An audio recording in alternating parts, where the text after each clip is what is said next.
in this regard. I feel very awkward sitting in front of you in this throne, as as Nishimananda Prabhu said.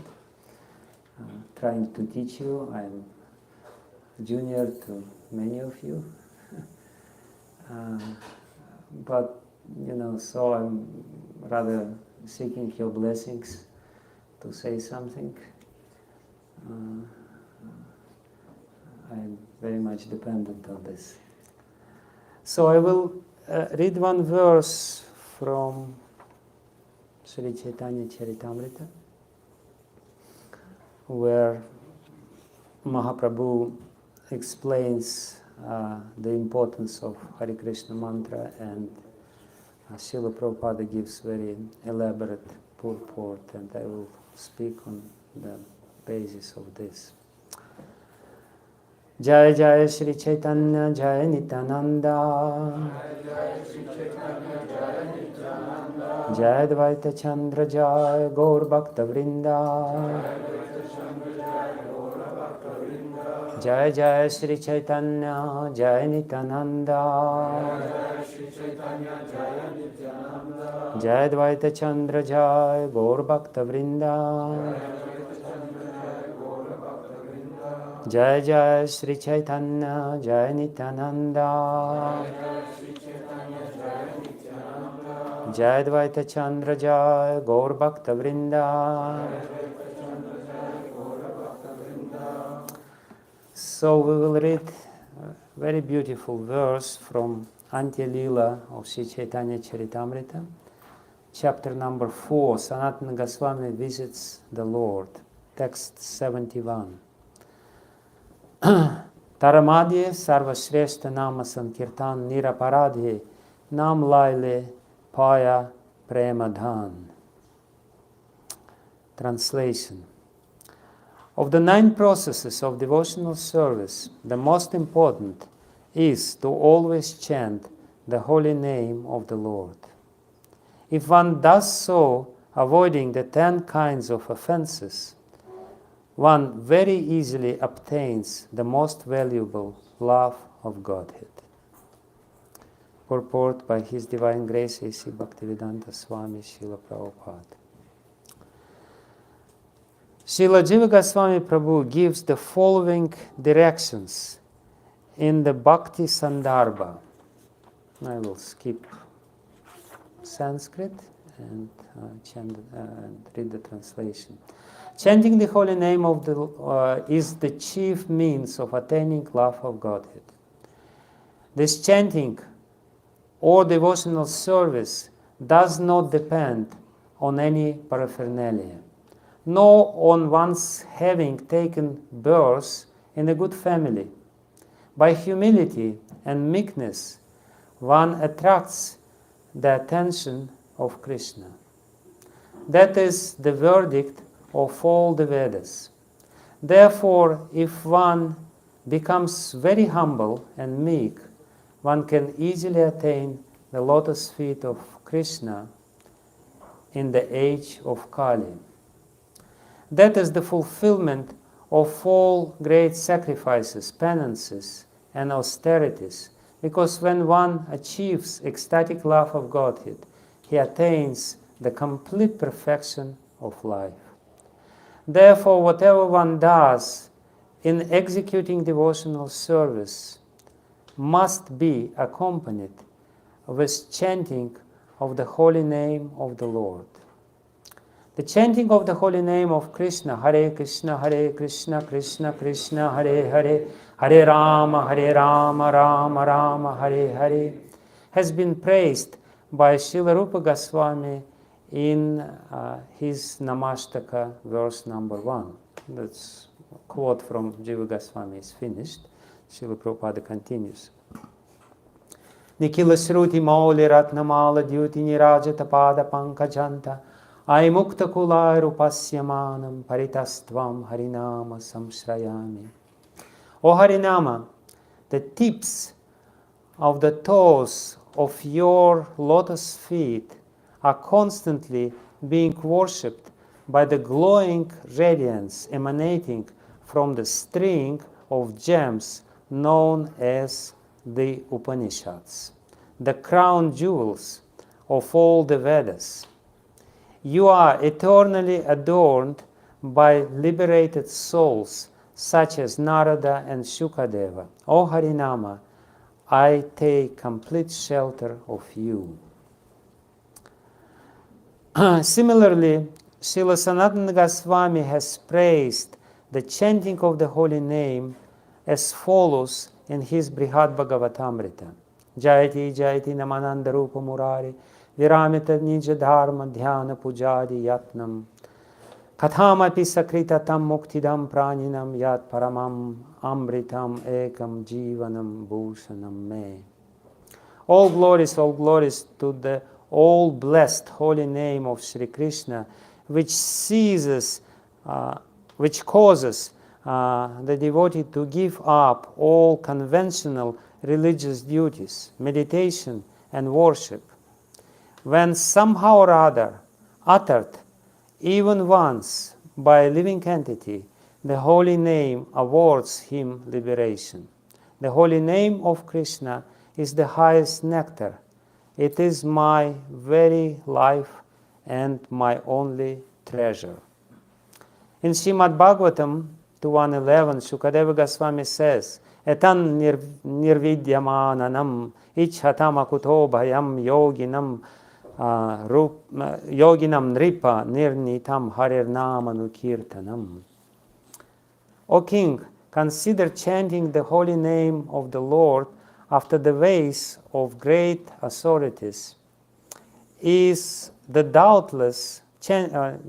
constant chanting of the holy name of the Lord after the ways of great authorities is the doubtless and fearless way of success for all, including those who are free from all material desires, those who are desirous of all material enjoyment, and those who are self-satisfied by dint of transcendental knowledge. Similarly, Sri Chaitanya Mahaprabhu has said in his Shikshashtakam, Trinadapi Sunichina, Tarorapi Sahishnuna, Amanina, Manadena, Kirtaniya Sada Harihi. One should chant the holy name of the Lord in a humble state of mind, thinking oneself lower than the straw on the street.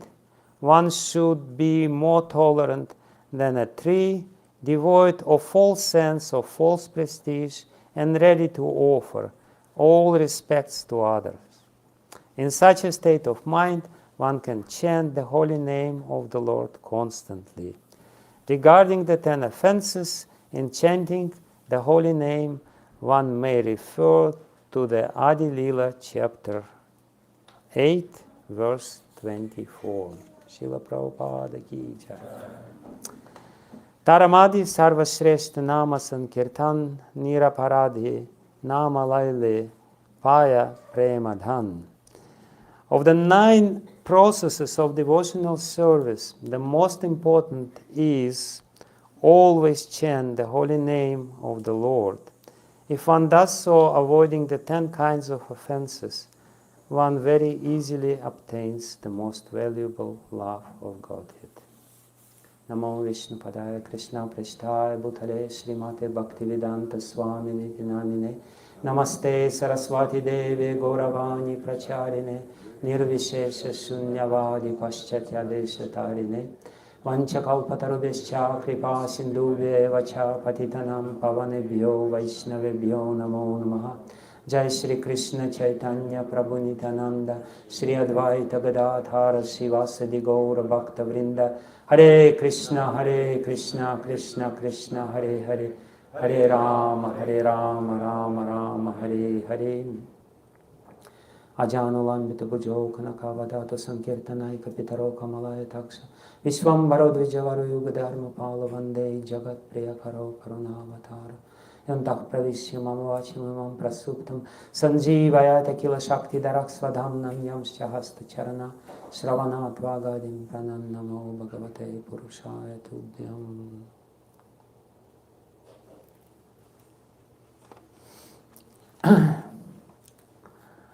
So this very important point or verse of Sri Chaitanya Charitamrita is the instruction to all of us. Sri Chaitanya Mahaprabhu gives this instruction to Sanatana Goswami when Sanatana Goswami came to Jagannath Puri after traveling through Jarikanda forest and contracting some infectious disease. His whole body was oozing pus and emanating obnoxious smell. And Sanatana Goswami was suffering a lot due to this disease. He came to Puri and he developed very strong desire in his mind to give up his life under the chariot of Lord Jagannath. He said, this is the best chance. He was thinking, if I do it, then immediately I will go back to Godhead. That was the belief, the common belief in India at that time. And actually, every Ratha Yatra, there were at least couple of suicides. When people would throw themselves under the wheels of the Jagannath's chariot. And therefore, this Ratha Yatra was very, very much criticized by Britishers. They would call Jagannath Juggernaut, and they will say that this is a very bloodthirsty god who likes to ride over people, and all kinds of propaganda was there. And Sanatana Goswami, even though it was before Britishers came to Jagannath Puri, he was kind of following the same line of thoughts. He said, this is the best way because, this is the Lord of the universe. And I'm there, I'm thinking about him at the last moment of my life, and sure, I will go back to Godhead because in any case, this body is useless because I cannot use it in devotional service. It's so obnoxious. And with this resolve, he came to Jagannath Puri, he met with Chaitanya Mahaprabhu, and start living with Haridas Thakur, and Chaitanya Mahaprabhu would every day come to them, would bring them some Jagannath Prasadam, but Sanatana Goswami, the rest of the day, was always thinking when this day of Ratha Yatra will come. Because his body was a burden for him.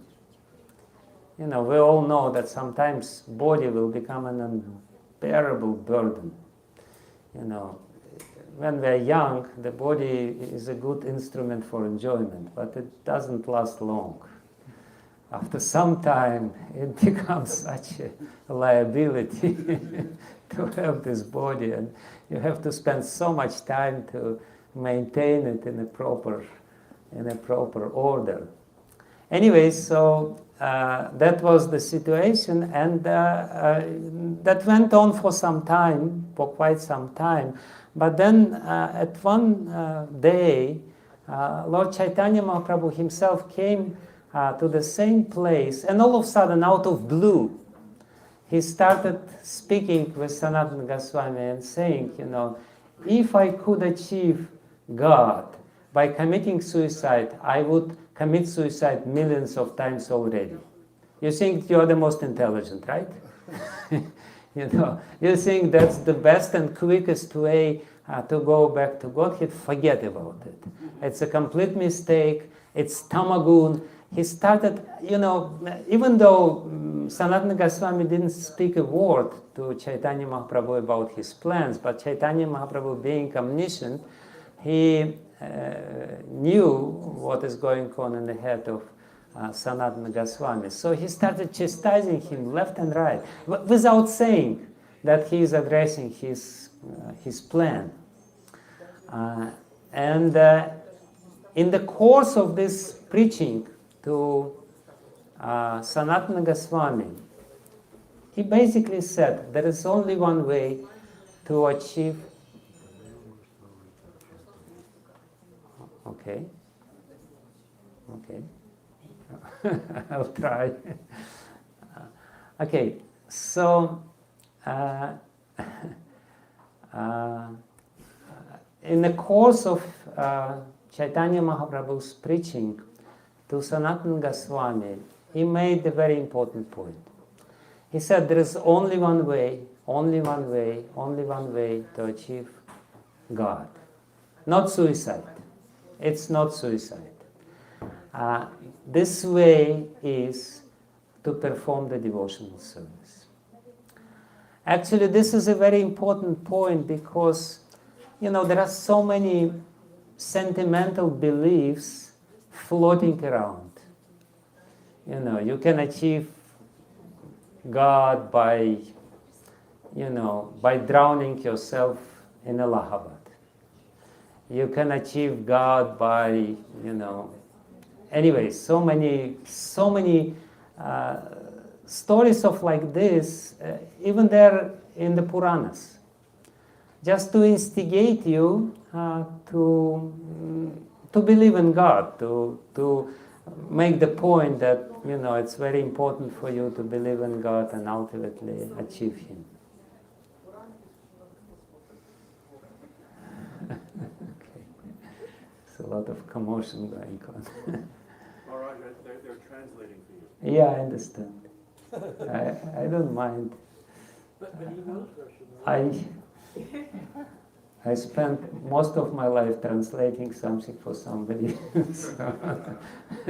and I sympathize the fate. So it's Anyway, so Chaitanya Mahaprabhu makes a very important point for all of us, that way to Godhead is a scientific way. The belief plays an important role in our spiritual life, but it's not exactly the same concept of belief or faith which is there in some other religions. Because oftentimes in some religious traditions it is said, if you believe in God or in Son of God, you're saved. No need to do anything else. Just believe. What it means to believe, nobody knows, but just believe. And Chaitanya Mahaprabhu, by making this point that you can only go back to Godhead by devotional service, by practice of devotional service, he is basically dismantling these constructs that it's enough just to believe. The process, very important and not an easy process, has to take place inside to transform you, to transform your desires. People, because they want liberation, and they think it's a very cheap thing. But actually, to go back to Godhead, you have to become like God. You have to acquire the nature. Otherwise, how you will exist in the atmosphere which is foreign to you? If we are to be transferred to the spiritual world in this present body, it's incompatible. You cannot be with your envy and with all these karmic tendencies which are there very prominent within our heart in the spiritual world. You have to do something, and that's why this realm of existence is there. This realm, specifically this middle planetary system, is called sadhana loka. It's the place of sadhana. And sadhana is a specific practice, systematic practice to purify the heart and to achieve certain state of purity which is necessary to be going back to Godhead. You cannot really, all these superstitions which are there, even in Vedic tradition, they serve certain purpose. They're important in this regard. But Chaitanya Mahaprabhu, he didn't come to this earth to breed superstitions. He didn't come to this earth to spread all kinds of superstitious ideas. He came to this world to give the scientific process. And that was Prabhupada's very important point. He said, Krishna consciousness is a science. Science means you make an experiment, you're expected to get the result which is there. You do something and you do properly. I'm a scientist by background, and I know, and I was doing my PhD degree today. I was giving an interview, and I remembered some of the memories of my totally unsuccessful scientific career. And I remember how many times I was doing a very complex experiment with some, trying to investigate some subtle processes which are taking place in living cells. And the experiment after experiment after experiment, so many times. And the experiment would sometimes take 2 weeks.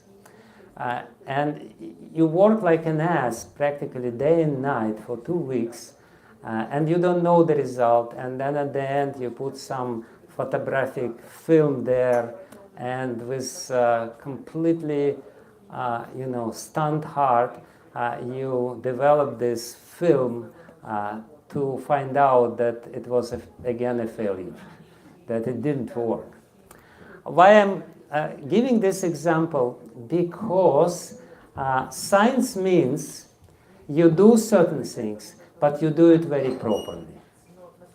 You fulfill all the conditions which needs to be fulfilled, because if you failed in doing these details of the experiment, you will not get the desired results. And that's exactly what Sri Chaitanya Mahaprabhu is saying here.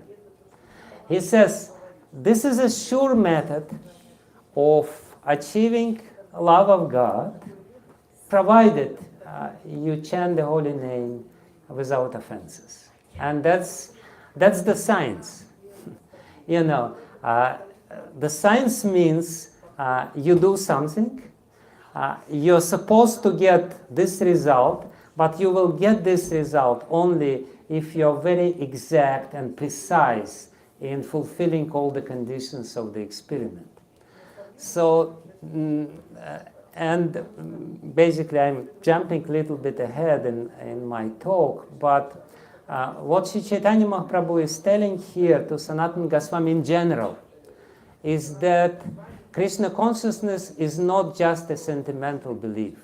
It's not just a blind belief, You want to be saved, no problem, Come to us, pay $5 a month, and, get the bill or the receipt that you paid it, and show it to the, to the guard of heaven that all my, membership fees are paid, and you're there.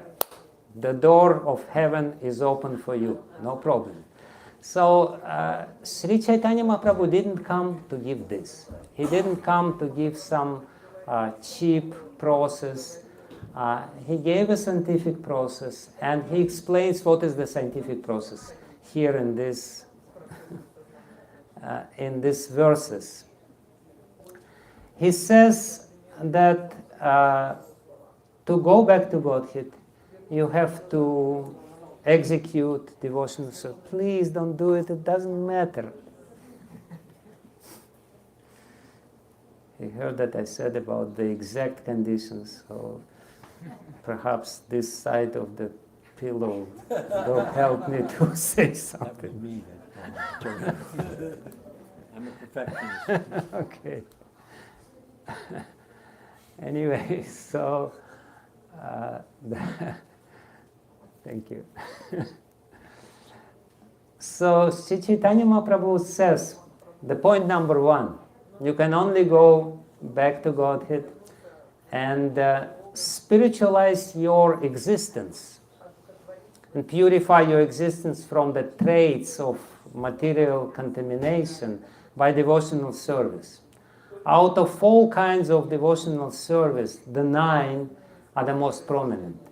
Shravanam, Kirtanam, Vishnu, Smaranam, Padasevanam, Archanam, Vandanam, Dasyam, Sakhyam, Atmanivedanam. This, we all know this is the verse from the 7th canto of Srimad Bhagavatam, where Prahlad Maharaj says, this is the best thing which I heard from my teachers.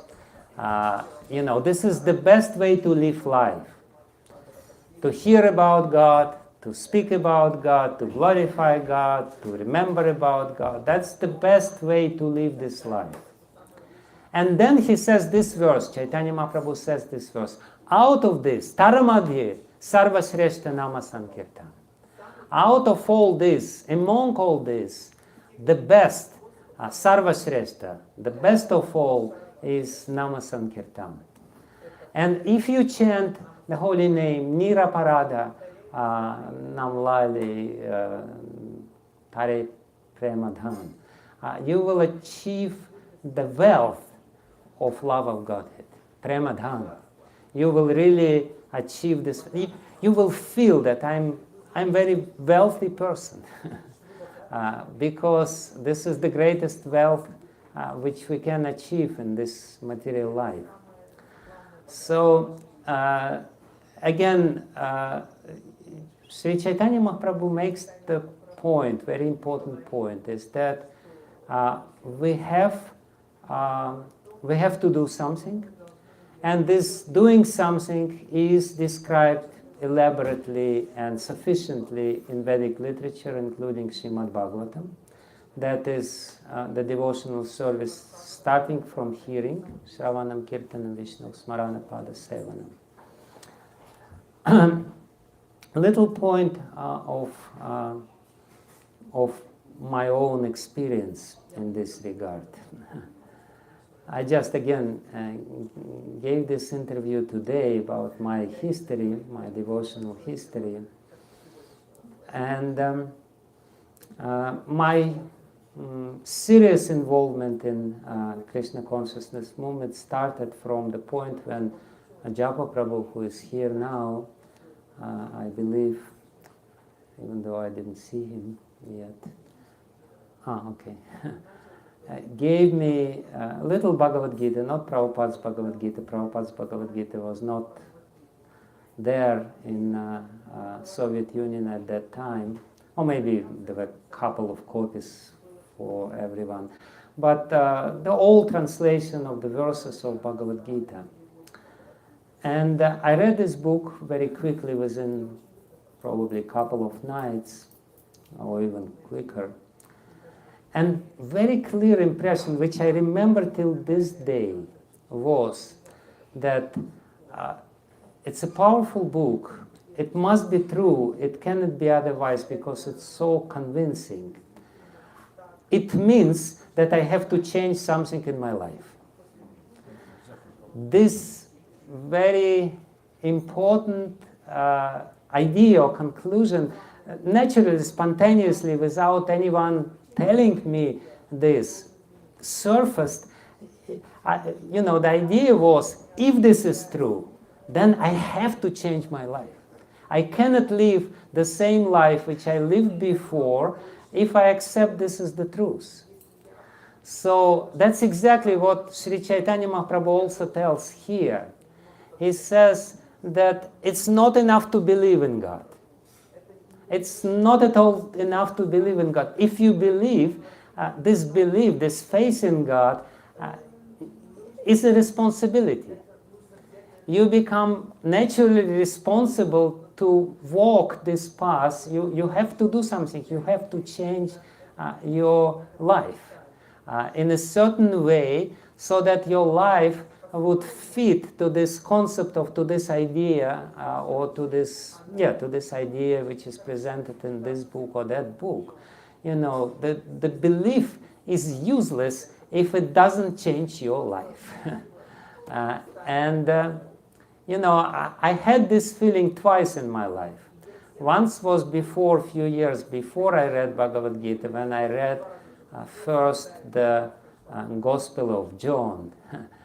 And the same sort of feeling appeared in my heart this is a powerful book, there must be some truth in it. It means that I have to change my life, but I didn't know how to change my life.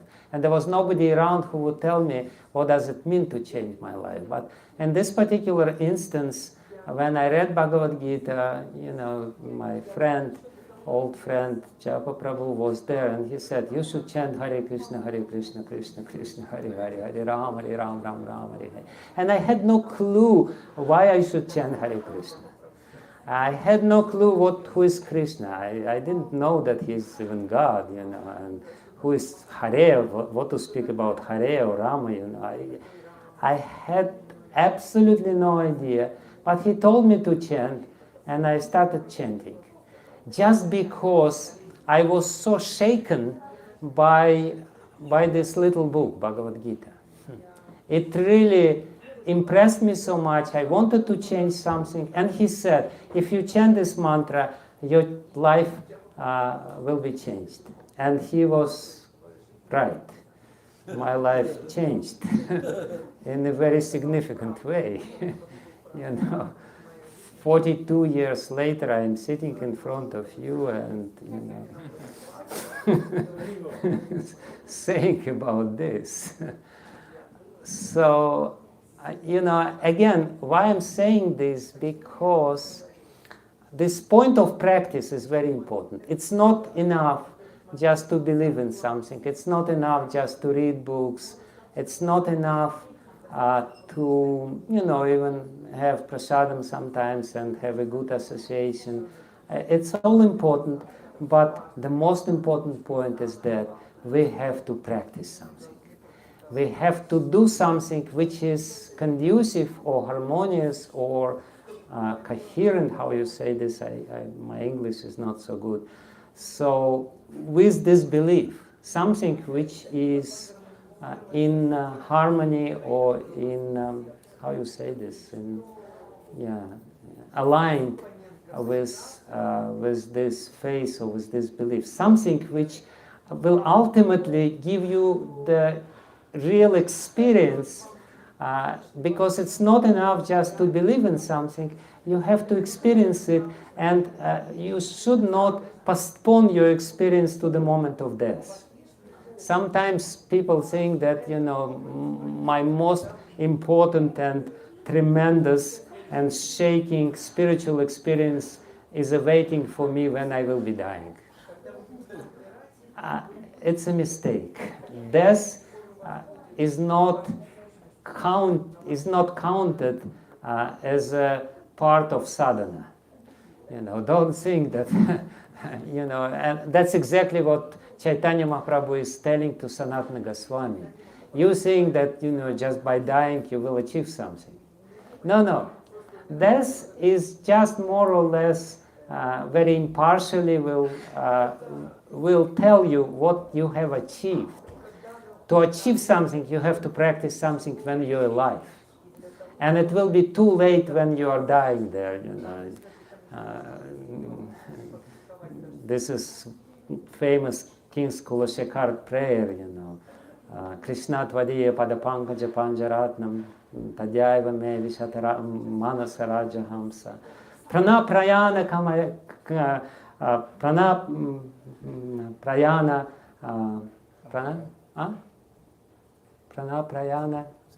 samaye. Yeah. Prana prayana samaye kapavata pite kanta virodana vidho. Kutasta. Yeah, so prana prayana, when your prana will come out from your throat, will be ready to come out from your throat, at that time, prana prayana samaye, kapavata pite kantavarodana vido, because of this disturbance in the doshas of your body, your throat will be choked. And how you will, smaranam kutaste, how you will be able to remember about Krishna. You will be totally disturbed in your mind. Even in less drastic conditions, when we're diseased, it's very difficult to concentrate upon Krishna. You can only really do sadhana when you're physically fit. That's why Ayurveda is there. Actually, Ayurveda is not just a nice tribal medicine from indigenous India. Ayurveda is the medicine for spiritual practitioners. It's a specific branch of medicine which is given by God Himself to spiritual practitioners for them to achieve success in their spiritual practice. So, anyway, coming back to this original point, that out of all forms of practice, the chanting of the holy name is the most important and the best out of it. Srila Prabhupada gives sufficient support to it by quoting the first verse of Namashtaka by Srila Rupa Goswami, where Srila Rupa Goswami emphatically says, first he quotes, let me explain a little bit elaborate on the points which Prabhupada makes. It's also very beautifully how Srila Prabhupada develops this purport, how he explains to us the need of chanting. First he quotes from Bhakti Sandarbha by Srila Jiva Goswami. And in this little section of Bhakti Sandarbha, Srila Jiva Goswami makes a very interesting point. It's somewhere there in the bigger section of Bhakti Sandarbha. Srila Jiva Goswami says there that chanting of the holy name is all-powerful, the most powerful spiritual practice all the time in any yuga, not only in Kali Yuga. Usually we say that chanting of the holy name is for Kali Yuga and that meditation is for Krita Yuga or Satya Yuga, and then deity worship is for Dvapara Yuga, and yagya sacrifices for and that's true, that's the prominent practices. But Srila Jiva Goswami makes a very important and beautiful point.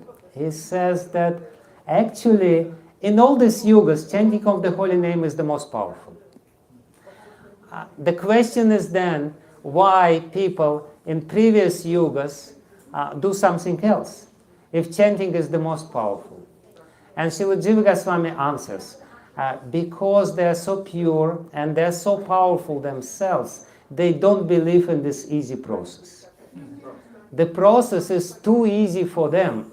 For them, the need is there, the psychological need is to have some difficult process.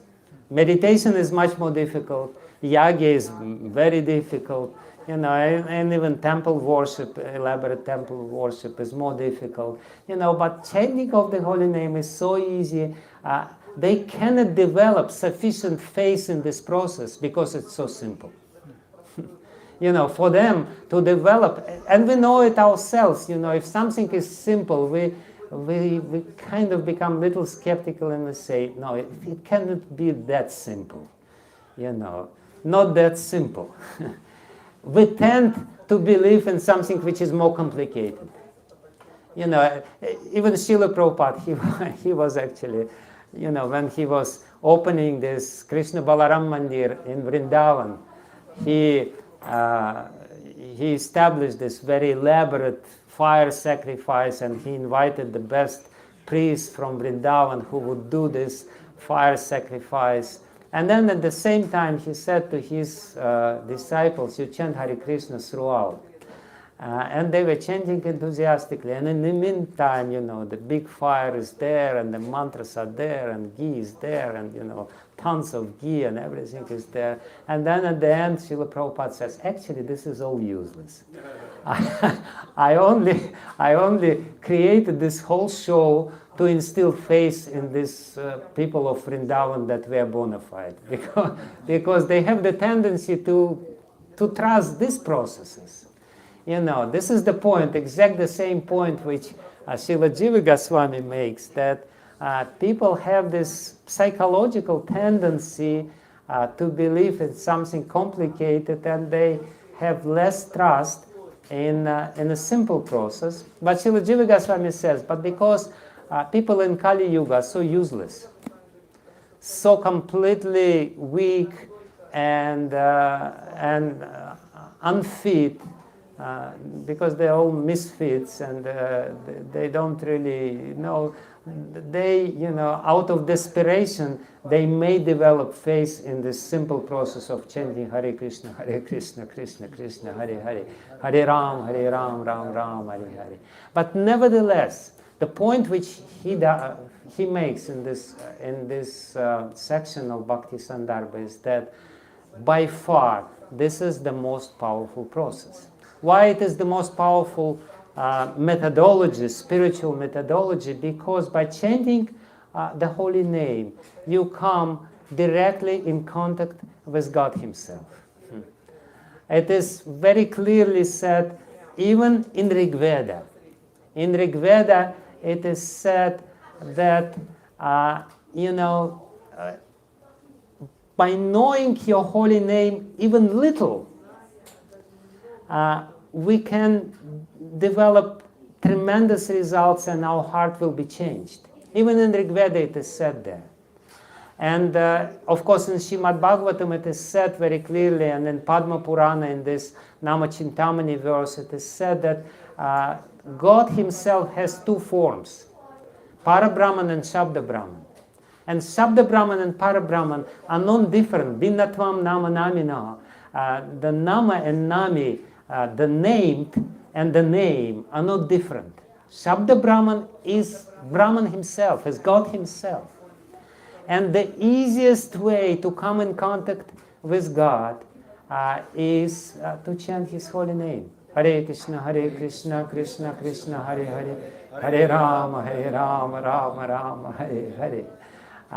And the most powerful way to do it. And then, after saying this, after quoting Srila Jiva Goswami, who gives the explanation why it should be done, why this is the most powerful, Srila Prabhupada quotes Namastakam verse. Let me open this because I know the verses, but when you speak, it's just may not come immediately. So Nikila Shruti Mauli Ratnamala Dyutini Rajata Pada Pankajanta Ai Mukta Kulai Rupasyamana Paritastvam Harinama Samshrayami. It's a very interesting verse again. Srila Rupa Goswami, by glorifying Nam, he says that you're the essence of all the Vedas because all the Upanishads are bowing down to your lotus feet and taking basically all the Upanishads gets their energy. All the most sublime Vedic literature gets their energy from the Harinam. Harinam is the essence of all most secret and most esoteric Vedic literature. That's what he said. Nikila Shruti Mauli Ratnamala Dyutini Rajata Pada Pankajanta. And then he says, very interestingly, Ai Mukta Kulai Rupasyamana Paritastvam Harinama Samshrayami. You are Upasya, you are the object of worship of Muktas, of those liberated people. You are Upasyamana. They constantly worship you, O Harinam. You are, for them, your worshipable object. We, fallen conditioned souls, may not understand this, but the idea here, the implication here is that those who are liberated, they know whom they should worship. You're worshipable even for them. What to speak about us. Even they always chant you and cannot exhaust your glories. Ai Mukta Kulair. Mukta Kulair, all the Muktas. All people who know the truth. All people who have real, tangible, spiritual experience. They worship you, Harinam.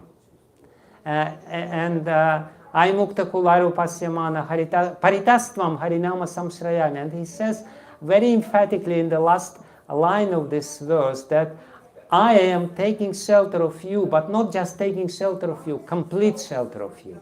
Samshrayami. And Paritas. he emphasizes this twice, because Paritas and Samshrayam is basically the same thing. I completely take shelter of you, O holy name. It basically means that you are the only shelter. You are the only giver of the tangible spiritual experience. Whatever we can get here, we can only get from you. That's the implication of this verse. So Srila Prabhupada, by quoting this verse, he actually addresses us. He says that, look, this is the experience of Rupa Goswami. Who you are and who is Rupa Goswami. So it's even ridiculous to compare ourselves. And Srila Rupa Goswami says, I am taking the complete shelter of the holy name. What does it mean for you? It means if we have any hope in this world, we have not only to take shelter of the holy name, we have to take complete shelter of the holy name. It means that we have to understand there is nothing else which can save us. Nothing else, nothing else, nothing else. There is only holy name which can save us, and that means that, to take shelter of the holy name. And Srila Prabhupada is saying this on the authority of Srila Rupa Goswami. We have to do it. There is no other way for us. And if he has this experience, for sure we will get the same experience if we do it properly. If we really have the full, complete faith. What does it mean? Paritastvam Harinama Samshrayami. Hey, oh holy name, I'm taking complete shelter of you. It doesn't mean that I chant 15 minutes a day while driving my car. It's not the way of taking complete shelter. Chanting with some clicker. When we do this, it basically means we don't have the faith in this process. It basically means we're just doing this in case it works. We really don't believe that it works, but in case it works, okay, let me not waste time on this useless chanting, but while I'm anyway driving and sitting in this traffic jam, I can as well chant, no harm, But that doesn't mean Paritastvam Harinama Samshrayami. It means that, yes, maybe it works, but I don't really believe it, but, let me try it. So he gives the experience of Rupa Goswami. He says, here he is, the greatest devotee of the Lord, and he is completely immersing himself into this process. And then he gives the verse from Brihad Bhagavatamrita, Jayati Jayati Namananda Rupa Murari, Viramita Nija Dharma Dhyana Pujadi Yatnam. He says that,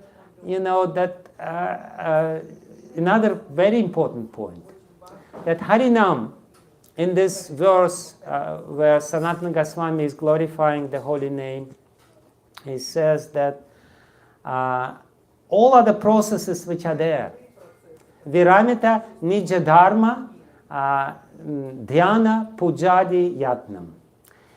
When you experience real holy name, then all other processes you will stop any other processes. Viramita means full stop. Virama in Sanskrit, at the end of the line, they have this vertical line. This is called virama. Virama means full stop. So Viramita Nija Dharma Dhyana Pujadi Yatnam, he says, you will forget about your dharma. You will not do all these karmic activities according to Karma Kanda. You will not do your dhyana meditation because you will understand that this is less powerful. You will even start your worshipping of the Lord in any other way. Viramita Nija Dharma Dhyana Pujadi, and everything else. Because everything else will become pale in comparison with the experience which you will get from this simple process. Provided you get this real experience. That's the catch in this verse. There is always you know, some bombastic words are there, you will get this and this and that, and then little catch is there, provided you do it without offenses. So, but still, you know, even if we do it with offenses now and it doesn't give us the complete experience which it may give, still it's very important because sometimes it gives us glimpses of this experience. You know, I'm sure every one of you has some little glimpses. I definitely have. That actually what convinced me that there is something to it, something to this practice. Very powerful spiritual experiences sometimes would come, even though I don't claim that I'm doing it without offenses. I'm very, you know, I'm full of offenses. You know, but by reading this, I just can imagine how powerful it will be when we become free from offenses. So this is exactly what Sanatana Goswami says. Everything else will become pale. Everything else will become completely, you will lose any enthusiasm of doing anything else. You will automatically stop all other things because you will get this experience with Harinam. And you know, he says, Sakridapi, even if you once chant, you will become liberated. You will feel liberation. It was very interesting. Again, I'm sorry for quoting myself and my meager experiences in life, but okay, time for questions. Thank you for this pomegranate, I love them. So let me finish a little bit. I'm sorry for boring you so much, but let me at least finish it a little bit. So what I wanted to say is that what did I want to say? Yeah, I wanted to say my experience, but what exactly out of my experience I wanted to say? Yeah. Anyway, I forget exactly the point which I wanted to make, but anyway, there was some experiences which were powerful enough to convince me that this is a very, very powerful process actually, which really works. Yeah, I remember what was it. Believe it or not, I started chanting, you know, and I chanted for a short while. And before I was chanting, before that, everything was so nice in my life. I was very successful. I was doing my PhD degree, this and that. The bright career was ahead of me. And then I started chanting because, by the mercy of my friend, and everything, you know, changed drastically. The KGB came to my work, and you know, they started interrogating me and threatening me, and you know, and they told me that they will never let me to defend my PhD thesis, and I will be thrown into prison. You know, I was really, you know, and you know, ultimately I gave it up. I went back to my home, and my parents and grandparents were completely devastated that I ruined everything. All their hopes are ruined. But amazing result that before, when I was so successful, I was completely miserable. Now, when I became a complete failure, I was so happy. And my parents couldn't figure it out. They were looking at me and they were asking, what is wrong with this guy? You know, he spoiled his life completely, and he's so happy, you know. And they were really asking me, what is wrong with you? I said, nothing wrong with me, I'm just happy, you know. What's wrong with it? Why do you think it's wrong? Something was wrong with me before, when I was doing all these things which I was doing.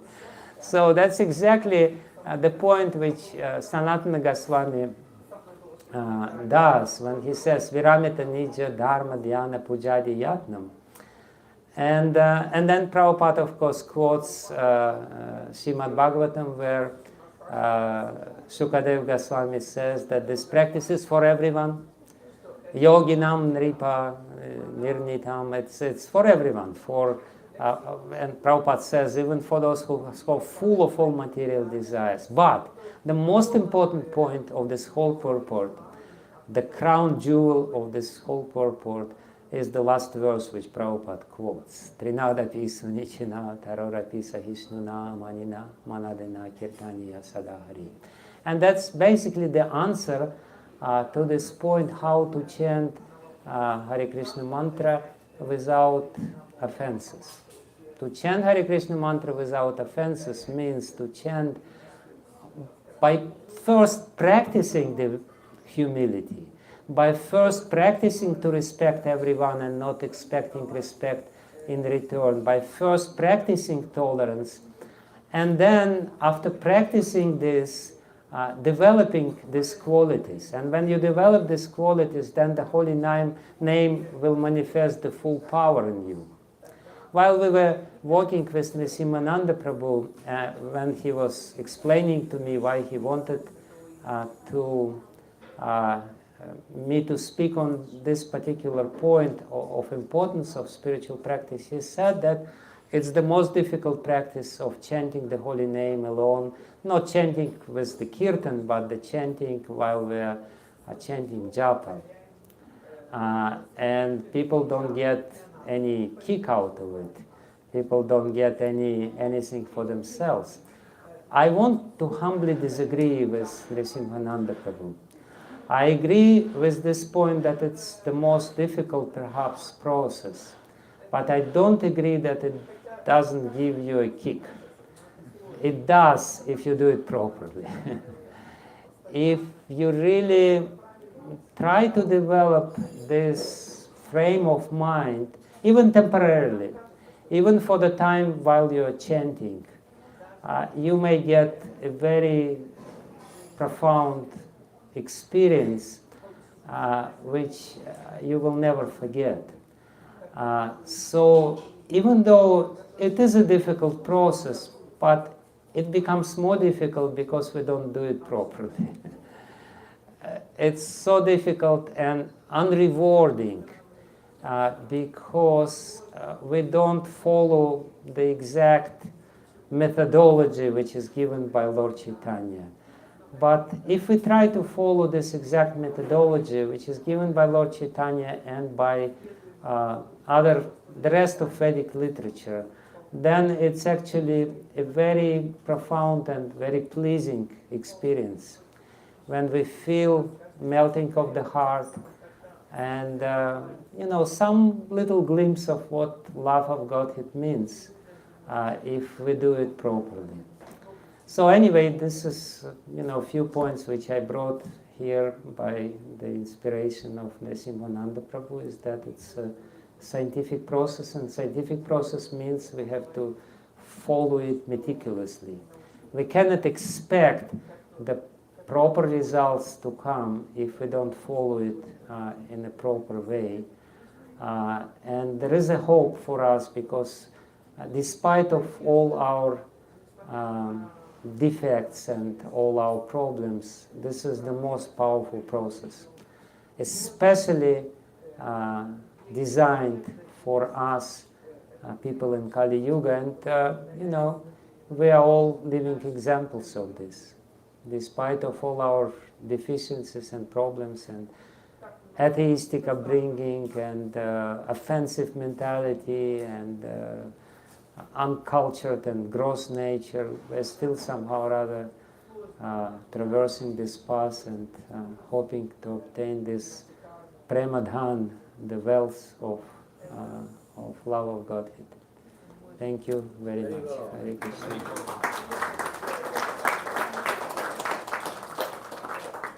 So now we have that Stump the Swami part of our program to ask questions, challenging questions. So think for a minute. I see one hand up already, so we're going to be first. Just wanted to relate one quick story on that basis. If I might, 1980, Siddhanta would probably remember, because I flew to Fiji with Tamal Krishna Goswami, the late ISKCON leader. And there in Fiji, the GBC, the leader in Fiji, had a house in a neighborhood of wealthy houses. And next door to him were a family of 2 generations of lawyers. So in the house of the devotee, every morning at 4:30, they'd have kirtan, mridanga was banging, the cartels were going, and it was awakening the people next door. So the son, who was also a lawyer in Fiji, came over and complained that you can't do that in a residential neighborhood because it's awakening my parents, it's disturbing our meditation in the morning, it's not, we take it somewhere else. So Tamal Krishna finally met with him, and he laid down the gauntlet. He said, okay, tell you what, we'll move everything in 30 days. We'll move it all on one condition. You come to our morning program for 30 days and you chant 16 rounds a day for those days. And if at the end of that time, you still want us to move, we'll move.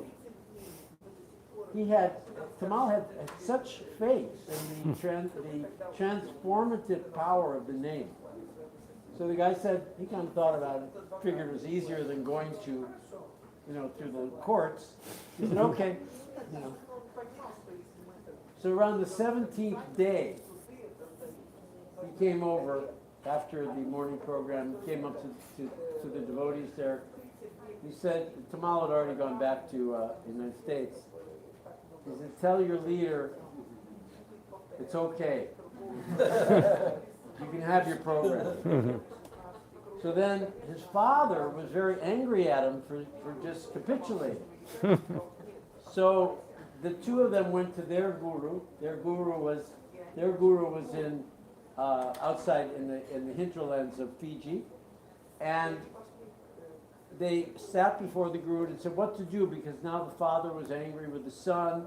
The father wanted these Krishnas to leave. So the father said, the guru took a couple of hours, meditated, went back to the father. He says, just leave them alone. And the father became even more angry that the guru didn't do what he wanted. The father became so incensed that his son was now going over in the morning program and chanting that he had a heart attack and died. At that time, Tamal said, why don't you bring your family to Dallas and become the temple president of Dallas? And to this day, Nityananda Das is the temple president. So I thought that would be a good story. It's a very good story, thank you. So, question. And speak loudly, please, with your question. Speak loudly. Thank you for the wonderful class. Much louder, much louder. Can we give her a mic? Duktapan? Prabhu? Okay, you have to speak loudly. Speak to everybody also. Thank you for the wonderful class, Maharaj. I have a question. So in the last point, you mentioned that we have to practice humility. So like we practice, and then you said then we develop it. So in order to develop, we have to be conscious how we come to the world, how we come in interactions. So that develops the character. Could you elaborate on that? How to develop humility and being humble, what it actually means. I've always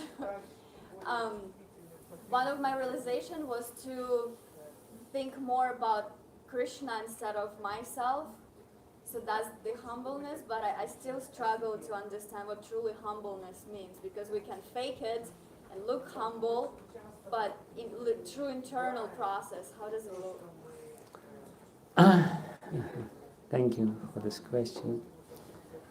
Well, in the beginning we imitate humility. Practice means imitation. We are acting as if we are humble. But as Prabhupada said to Brahmananda Prabhu, when Brahmananda Prabhu said that all the other devotees, they're bowing down to you and I don't feel like bowing down. He said, you just bow down and then you will feel like bowing down. So it's just, when you do something externally, if you do it sincerely with the desire to develop this quality, then this external practice will become internalized, will come to you. And it basically means that, you not consider yourself the most important person in the world, which the tendency is there that we consider ourselves as the most important, the number one. Everyone else is, we're looking down at them and, they are insignificant in comparison with us. So all offenses are coming from this mentality, aham mamadi paramo, namni sopya parada kri. This is the 10th offense, when you think that you're the center of the universe. Aham mamadi paramo. Me and whatever belongs to me is the most important thing in the world. So humility means you give importance to other people, you listen to other people, not necessarily try to say something yourself. It manifests in so many ways, but the concept of myself being not number one, at least number two, after Krishna, that's already means humility. I'm not the number one anymore. I used to be, I failed. I couldn't convince anyone, including myself, so now let's try something different. So many other things can be said, but once Prabhupada gave a very amazing definition of humility. This is what Harivilas Prabhu is telling. They were taking a walk with Srila Prabhupada, and Srila Prabhupada starts saying, was there a question or? That's a question by Harivilas. Yeah, Harivilas Prabhu asked, what does it mean to be humble? And Prabhupada said, to be humble means that you do not believe that anything else, neither doctors, nor your relatives, nor your money, nor the medicines, nor the state, nor the police, nothing else will save you except for Krishna.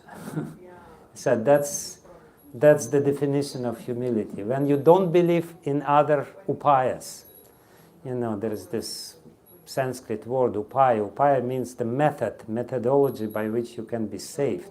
If you don't believe, when we are proud, we tend to believe that my intelligence will save me.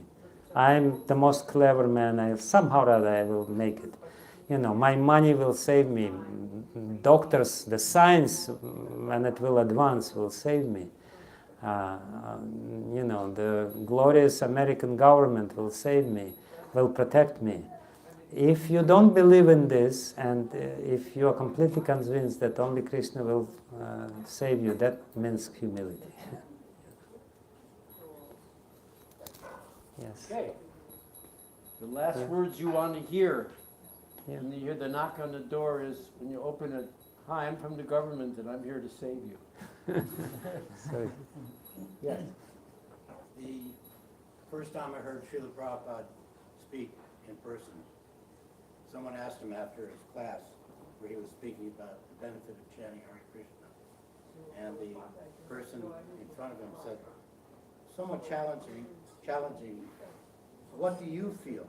What do you feel when you chant Hare Krishna? Within a heartbeat, Prabhupada said, I feel no fear. fearless, yeah. Yeah, So that's for a yourself, beautiful just to story. confirm, you were saying when you chanted, that's the experiment, you felt happiness, inner peace. What was that exact feeling? Yeah, I felt happiness. Sometimes I feel that I love everyone It doesn't last long, but sometimes I have this crazy feeling within my heart. You know, everyone is so nice, but then I remember who they are in reality. But yeah, rarely do I feel completely fearless, but sometimes maybe for a fraction of a second. But what was that feeling that encouraged you and convinced you to stop the scientific profession? I didn't stop my scientific profession. I was forced to stop it by the KGB. They Because came. you were chanting? Yeah, they came to me and they said, "We'll put you in labor camp if you don't become our spy, if you don't become if you don't go to these Hare Krishnas and then report to us what they're doing, we will completely spoil your life." And when they say it, when they would say it, they would mean it. They were not some cheap people. So naturally, I was very scared, and they purposefully gave me few days to think over it, because they knew that the more I will think about it, the more fearful I would become. And then, I became almost hysterical. It was not an easy experience for me. And before going to them, after a few days, I was supposed to come to them and give them the ultimate answer, whether I agree to work for them or not. And I decided to meet with one devotee. At that time, there was, I knew a few devotees. Everything was very underground. And this devotee was a lady devotee. She was much younger than myself. Well, at that time, much younger means 3-4 years younger. Nowadays, much younger means 30 years younger. At that time when I was 24, or 20, 25 maybe. So she was maybe 19 years old at that time. And I called her by secret means, there was some secret ways of calling her. She came down, and I told her in a very, frantic way. They came to me, and at that time the talk among devotees was when the KGB comes to them and what they do and what is the consequences of this. So everyone was talking.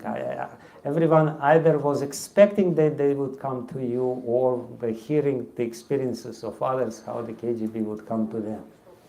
So I told her, she was the first one among the devotees. They finally came to me, and they were threatening me, and they said that they would put me in prison and this and that. And she looked at me and said, they cannot put in prison your soul. The soul is eternal, so what's the problem? And she said it with such a conviction that I thought for myself, what's the problem? What's the big deal?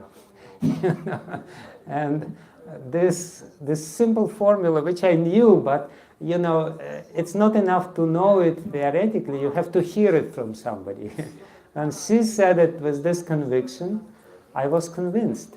So from her, directly I went to their place, and they were waiting for me. One big guy and one smaller guy, two guys. And with a very false smile in his face, the big guy, big strong guy, said, "So, what did you decide?" And I said, "I'm really sorry, I'm not going to work for you because it is against my principles." And then he started yelling at me, "Which principles do you have except for 4 regulative principles?"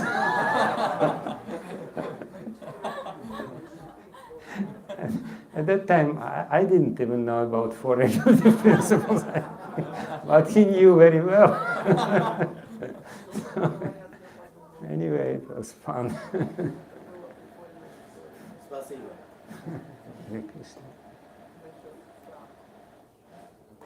This reminds me of another story. when Tranakarta was in the distributing books in the O'Hare Airport, often the devotees there would be attacked by people who were not happy that there was a theist promoting their views in the airport with the Prabhupada's books. So one time, a couple of guys pushed really hard, a couple of devotees, and Tranakarta, being of Italian origin, got really angry and just ran over and just started beating on them like anything, beating him bloody. And then he didn't want to get caught by the police, but they eventually caught him, and he ended up having to go to court. So the temple president at that time, he said, when Tranakarta went, he said, "I need a lawyer." So this was the mood in those days. He said, "Why do you need a lawyer? Just depend on Krishna." Okay, we're just simple. So he went to court, and he was a skinny devotee in his devotee clothes, and he sat on one side, and on the other side, these two guys. One guy with his arm all bandaged up and sling, and the other guy had something around his head, and this, that, and they were pretty big guys.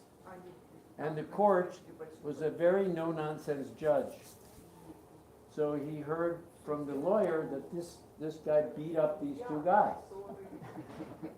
And the judge says, I run a very tight courtroom. I don't like any lies in my court. You know that. And the defense, yes, Your Honor, but this guy did this to these two guys. And he looks, and the judge, "Are you telling me that skinny guy did that to these big burly guys? Is that what you're telling me?" He says, "Yes, Your Honor." And the judge said, "Case dismissed." So in those days, it's just like we just like, that's the way I don't know what happened. We kind of lost it a little bit, Or maybe it became more complicated. Maybe you can answer that question. Where did that kind of faith, that Shraddha, go? Yeah, the initial simplicity is gone. I don't know. I don't have an answer to all the problems of ISKCON nowadays. That's not the only one. Thank you, Maharaj, for the lovely class. So you mentioned, not the government or the medical people or the police, they can save us, but only Krishna can save us. And Mahaprabhu always insisted on, chanting as the best form of meditation. So in that context, or probably it's out of context, please forgive me for that. Can you elaborate differences between meditation in other religions and meditation specifically with respect to chanting for the holy names? That's my first question. And the second one is, can you also give some advice on how to be fixed in the chanting meditation? Yeah, the difference of our style of meditation and the other styles of meditation is that our meditation is a very loud meditation. And because we are living in a very loud world, the loud meditation is necessary, and because our mind is very loud. Unless we have a very loud meditation, we will not be able to silence our mind.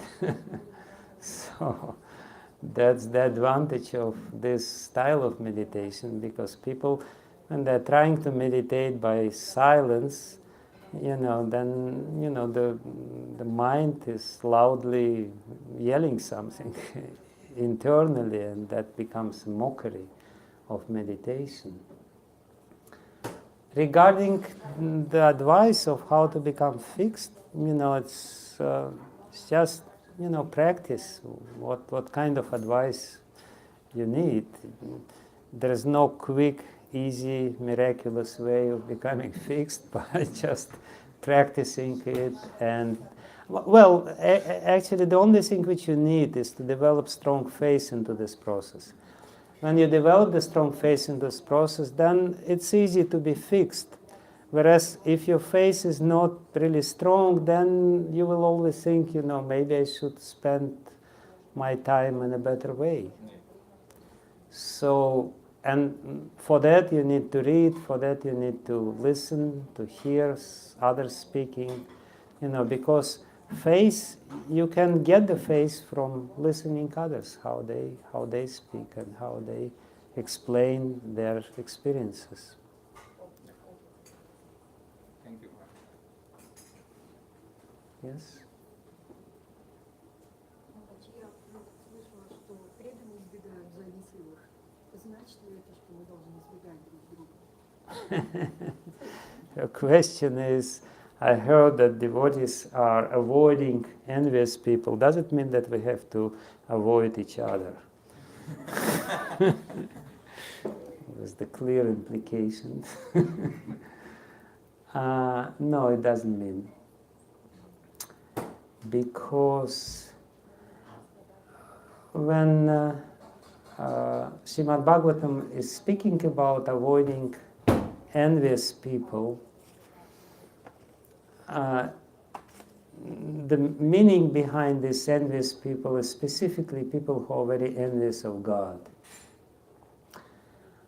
People who are very demoniac by nature and who envy God that He's, so great. And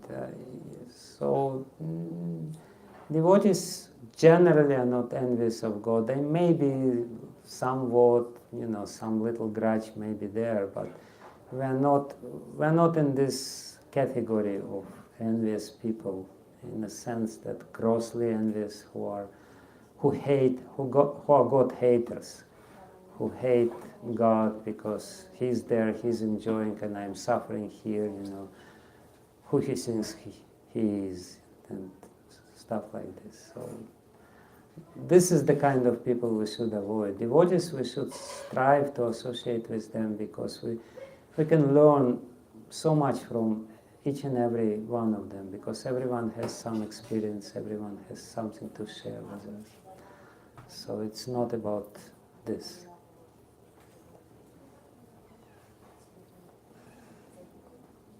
Any other questions? Sanatana Goswami. Yes. I don't think that I'm going to stop, but I have a question. How to help those who are really trying to understand, or really trying to understand Bhagavad Gita? They start reading it, but they fall asleep. Then I'm going to try this chapter, and they fall asleep again. How to fight this Maya? It's like going into this mind of people who's not even by nature.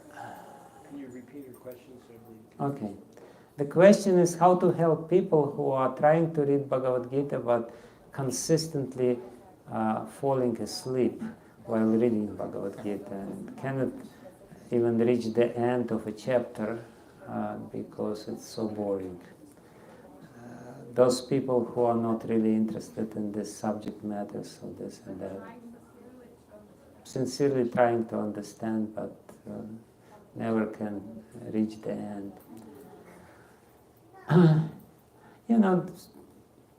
Different things could be advised, but one thing, I would advise first not to read the purports, but to read the verses and get the general idea what is it all about, because sometimes people get lost, especially when they knew in so many ideas and concepts and this and that. But if you have the general overview of the book, it may help you to develop the overall interest in the book, because you kind of see what it is all about. That's one thing. Even devotees sometimes they get lost. They read the purport and because our memory is so short, the span of memory, the concentration is so weak. Before when we're reading some verse, we already forget what was the previous verse, and we cannot really, make a thread, logical connection between the verses. And because we are lost logically, then it's easy to lose the interest in the book. When we see the logical connection and we see how it develops, it creates an interest.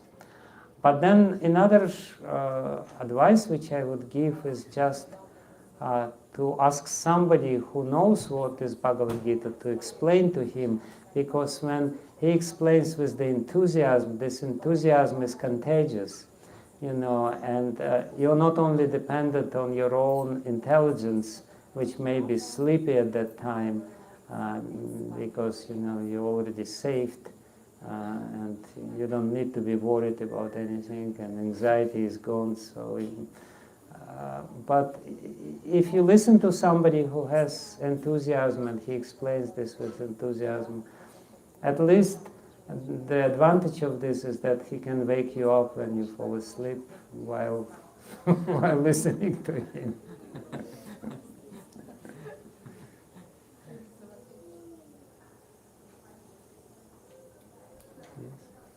But just a quick comment.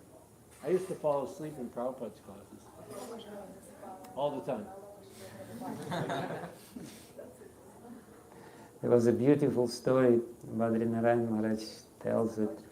He said that once Prabhupada came to a temple, and as usually devotees, they were working marathon by making the temple nice and putting all kinds of new paints and everything, and everyone was totally exhausted, and they were working the whole night, and Prabhupada came and he sat down to give class, and then everyone fell asleep, and Srila Prabhupada is talking and his eyes are closed and he doesn't see what is going on in the audience. And then Badrinarayan Maharaj, who was in the kitchen, he comes to the temple room and he sees this scene. Everyone is sleeping and Prabhupada is, and his samadhi, ecstasy, is talking something. And then Prabhupada opens the eyes. And then Prabhupada says, our movement is running only on the mercy of Lord Chaitanya. And then Prabhupada opens the eyes, looks at the audience, sees that everyone is fall asleep and says, this is a fact.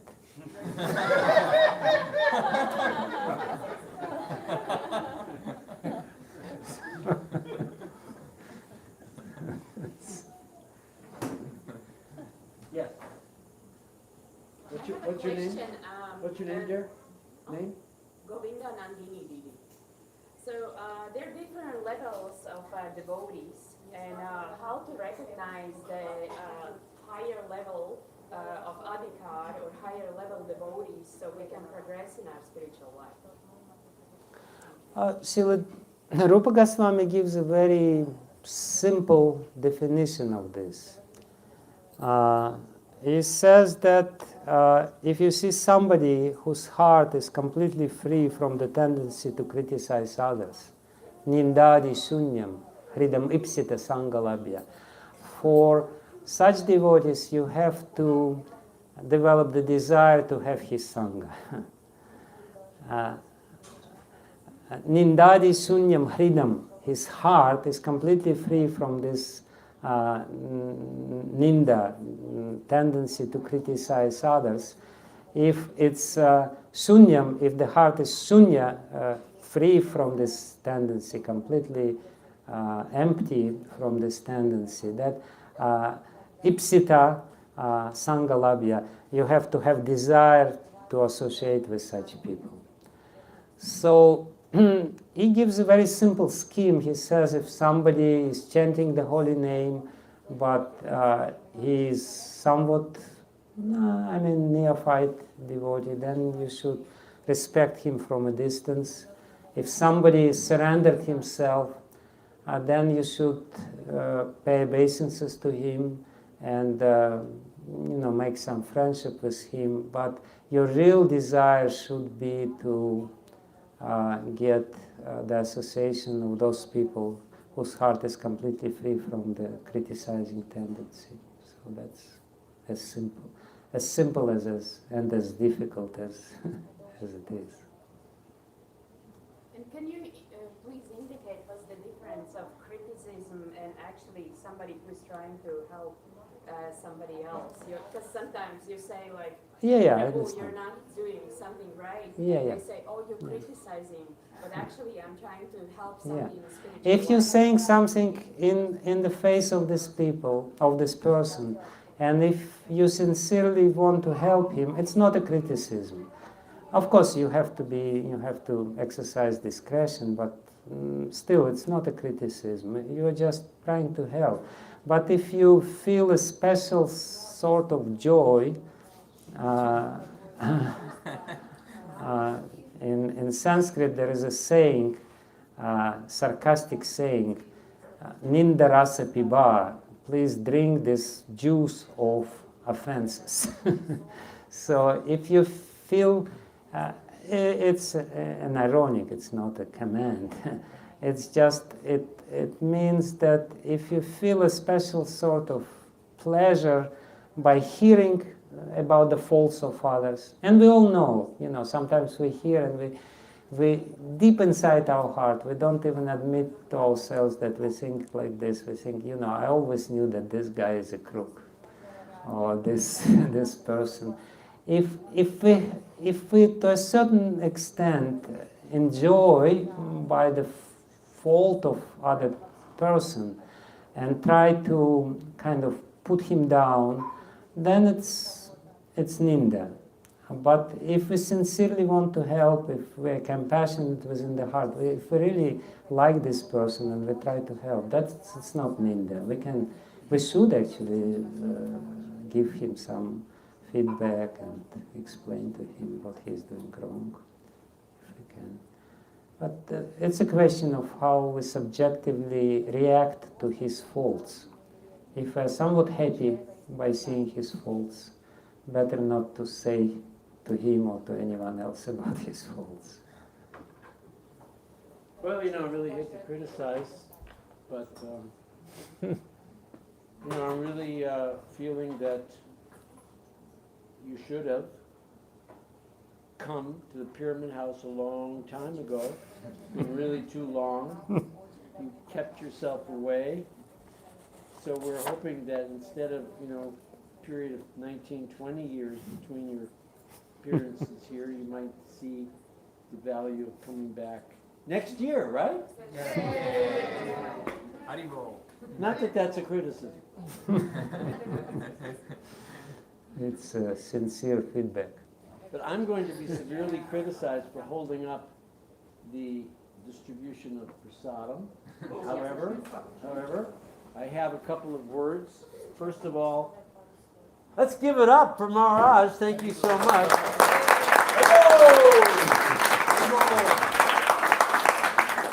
I don't know when we introduce clapping into Krishna conscious talks, but I'm just going with the flow.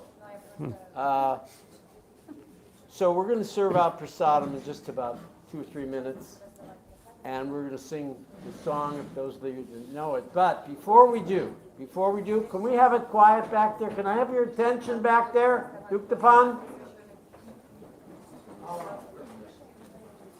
Can I have the attention of everybody? I need the attention. I'm very attention needy. Okay, so prasadam is, as you know, at the Pyramid House has now become world famous. People come here because they've heard about the amazing spread that is offered to Krishna on a regular basis. We need help with that. We need help to distribute Krishna consciousness. We need help to defray the costs of all the boga that's taken. There is a donation box right in the foyer. Make it your friend, please.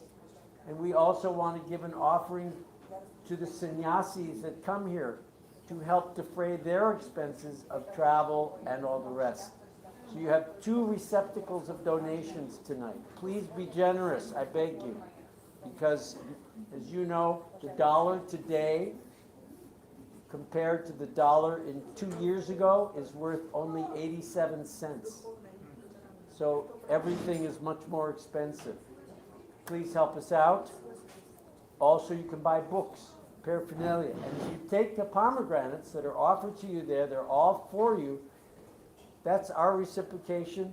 Maybe it'll remind you, Christmas mood, the donation box, the pomegranates, the donation box, the pomegranates. Okay? Okay, so that's what we're going to request tonight. We generally don't, but we're fine that we do. So, we're going to serve out prasadam. Now, there's a lot of people